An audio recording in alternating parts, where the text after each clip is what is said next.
이화영 수감교도소로 몰려가는 사람들 도대체 누구냐? 목적은 뭘까? 자, 지금 이재명은 이화영의 눈치를 보고 있습니다. 그럴 수밖에 없죠. 이화영이 청구서를 내밀었죠. 그 전에 이화영의 교도소로 민주당 중진 의원 두 사람이 찾아왔을 때 그때 이제 4.10 총선 끝나고 또 당선됐다고 되고 나서 이화영을 면회를 갔을 때 이화영이 그런 말을 했죠. 당신들이 이렇게 잘 나가는 것은 누군가 당신들의 죄를 대속하고 있기 때문이다. 기독교에서 나오는 이야기죠. 그리스도께서 이렇게 십자가에 못 박힌 이유가 우리들을 위해서 우리들의 죄를 대신 속죄하기 위해서 못 박힌 것이다. 그래서 대속을 했다. 당신들도 이렇게 잘 나가는 게 누군가 당신들의 죄를 대속을 하기 때문이다. 나도 대속하고 있다. 누구의 죄를? 이재명. 그 이야기죠. 그런 식으로 해서 압박을 합니다. 압박을 하고 그 다음에 이 배우자 백정아 씨인가요? 백정아 씨에게 또 이재명을 찾아가 봐라. 뭐 그런 이야기도 하고. 그러니까 이재명에게 계속 메시지를 보내는 거죠. 나를 잊지 마라. 잊지 마라. 내가 입 열면은 큰일 난다. 딱 하나죠. 입 열면 큰일 나는 게. 대북 송금 사실을 보고를 하고 지시를 받았다. 하면 그렇게 진술을 했다가 지금 뒤엎은 거 아닙니까? 그리고 이재명이 집권을 하니까는 계속 본인을 사면을 하라는 메시지를 계속 던지고 있죠. 이제 하나가 확정 판결을 받아서 대북 송금을 비롯해서 뇌물 받은 거 이게 7년 8개월 대법원에서 확정 판결을 받아서 감옥 처리를 하고 있는 상황입니다. 그래서 자기를 계속 사면하라고 하는데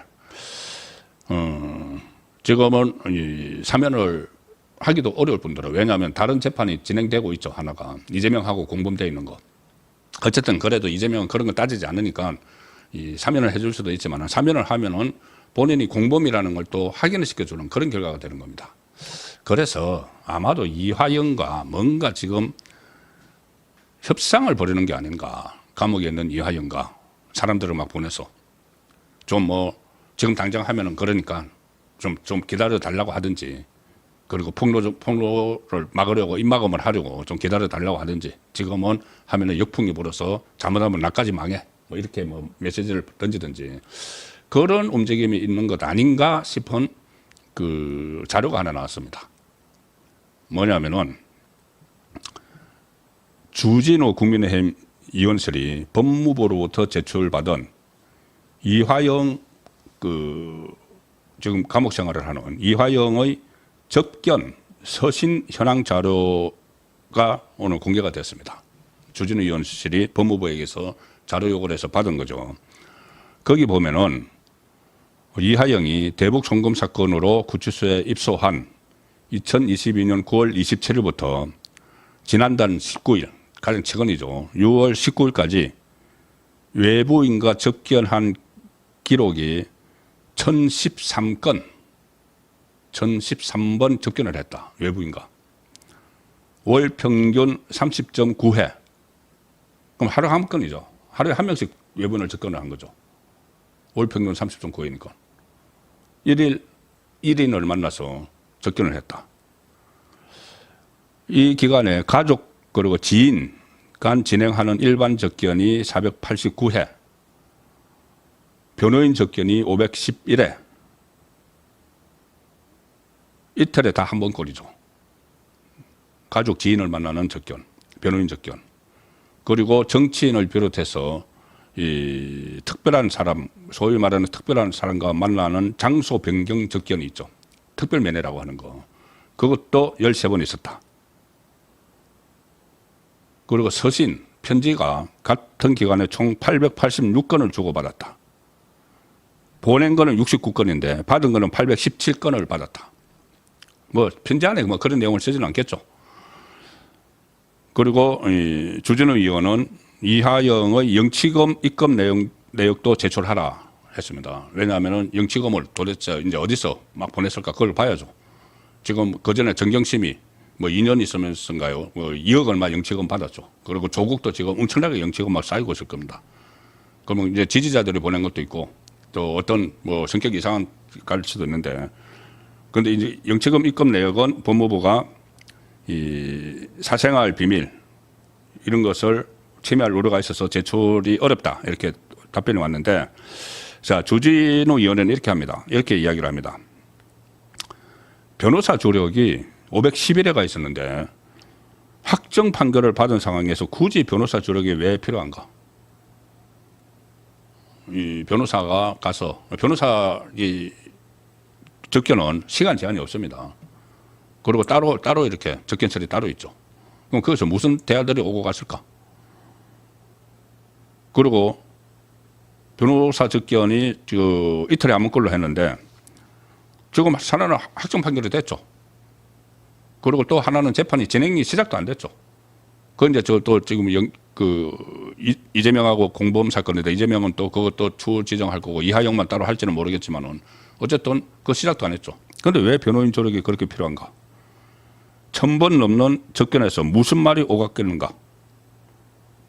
이화영 사면을 위해서 무리한 인사가 계속되고 있지만 사면이 이뤄지는 순간 대통령 스스로 범죄를 자백하는 꼴이 된다. 자, 사면을 위한 무리한 인사 그거죠. 국정원 기조실장에 대북송금 사건 변호사를 앉힌 거. 대북송금 사건은 국정원과 밀접한 관련이 있죠. 국정원의 1급 비밀 정보 이런 것을 열람을 할 수 있는 그 자리에 대북송금 사건의 변호사를 앉혔습니다. 목적이 뻔히 보이죠. 그걸 지적을 하는 겁니다.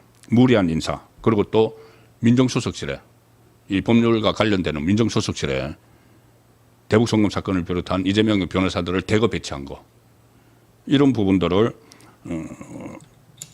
지적을 하는 겁니다. 그래서 국민의힘에서는 지금 이렇게 계속 가서 사람들을 보내가지고 하는 것이 사면을 위한 빌드업 아니냐 이런 말이 나오는데 빌드업일 수도 있고 아니면은 지금 당장 사면하면은 정권이 위험해진다. 그러니 좀 참자. 그런 메시지를 보냈을 수도 있고 뭔가 수상하죠. 매일 하루에 한 건씩 사람들을 접견을 하고 있다는 것이. 물론 그 전부터 2022년부터 통계지만은 그 이후에도 6월 19일까지도 계속 이런 접견이 있었고 물론 그 전에 이재명이 집권하기 전에도 계속 그런 이야기가 나왔죠. 이하영이 다시 이 진술을 재번복을 할 수 있다. 이하영이 처음에 2번이나 그런 진술을 했습니다. 이 검찰에 진술을 한 거죠. 본인이 대북송금을 한 사실을 이재명에게 보고를 했고 이재명에게서 이재명이 다 알고 있다.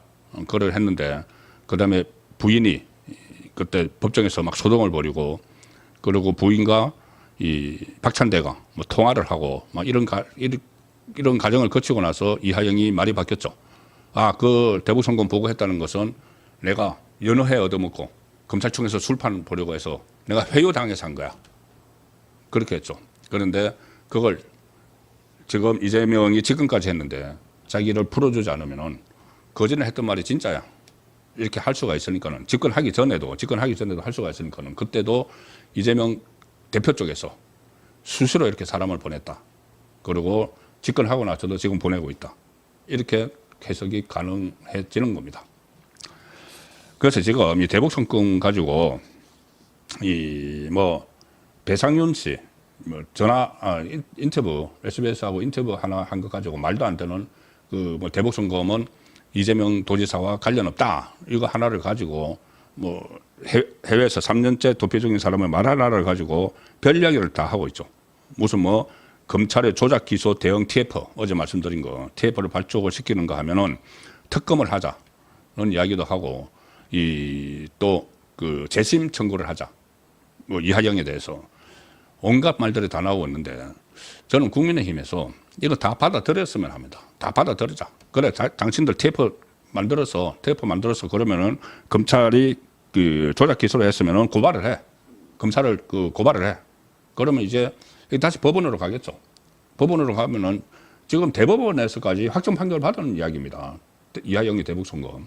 단지 이재명이 보고를 받았는지 안 받았는지 그걸 이제 재판이 시작이 되려고 하는데 이게 이제 멈춰 세워질 가능성이 높은 거죠. 그런데 어쨌든 이 TF 활동을 하든지 막 검찰을 상대로 막 쑤시든지 지금 민주당이 아니면은 특검을 뭐 하든지 이 특검을 뭐 하면은 수사를 하겠죠. 수사를 할 거고 그리고 재심도 하려면 하라고 해야 됩니다. 국민의힘에서 이것을 이슈를 시켜야 되는 거죠. 그래서 오히려 그렇게 되면은 그 전에 이화영의 변호인이 이화영이 유죄면 이재명도 유죄라는 말을 한 적이 있죠. 워낙 그 당시 상황을 잘 알기 때문에. 그러면 이화영은 대법원에서 유죄 확정 판결을 받았습니다. 그런데 그거를 이 검찰이 이 기소를 조작을 해서 대법원이 그런 판결을 내렸다고 하면은 1, 2, 3심 다 검찰에게 넘어가서 그런 판결을 했다고 하면은 그러면 다시 특검 검찰이 조작 기소를 했다고 하면은 특검을 임명을 해서 그럼 하자. 국민의힘이 먼저 해야죠. 근데 이거는 이재명이 관련돼 있는 사건이기 때문에 특별검사를 임명하는데 민주당은 빠져야 돼. 지금 3개의 특검 윤석열 전 대통령이 관련돼 있다고 해서 국민의힘이 빠졌죠. 특검 추천하는데. 그런 식으로 해서 특검을 하자고 오히려 선제적으로 나가야 되는 겁니다. 그렇기 때문에 지금 이런 문제 특히 이재명이 굉장히 불안해하는 부분이 바로 이 대북송금인데 대북송금을 다시 이슈화시키는 것이 이재명의 이런 무슨 뭐 정권 유지를 위해서 하고 있는 내란몰이 이런 것을 막을 수 있는 그 방법도 되는 것이죠. 만약에 이재명이 이 상황에서 이화영의 이 압박에 밀려서 사면을 하거나 하면은 그때 전국은 완전히 새로운 국면으로 접어듭니다. 그리고 지금 계속 본인들이 뭐 배상론이 기고간다고 해서 뭐 특검하자 하고 하는데 그냥 이것은 이 검찰이 사건을 조작을 했다는 이것을 이제 여론전을 펼치기 위해서 하는 거지 실제로 응하지 않을 겁니다. 특검을 하자고 역제안을 하면은. 근데 어쨌든 이거를 계속 이슈화시키는 그런 정치적 판단은 지금 충분히 필요할 때죠. 그래서 마침 이 상황에서 오늘 법무부 자료에 의하면은 감옥 속에 있는 이화영이 하루에 1명씩 마치 줄 세워서 접견을 하고 있다. 접견을 해왔고 지금도 하고 있다. 이화영을 달래기 위해서 성격이 강하죠. 어쨌든 대북선거 문제는 계속 진행 중인 거고 시한폭탄 중에서 이재명은 지금 재판을 계속 추지정으로 하지만은 제가 말씀드렸다시피 이것은 시한폭탄을 하나씩 가져가는 겁니다. 그리고 제일 먼저 터질 게 이 대북송금이 될 가능성이 상당히 높다. 그렇게 관측이 됩니다.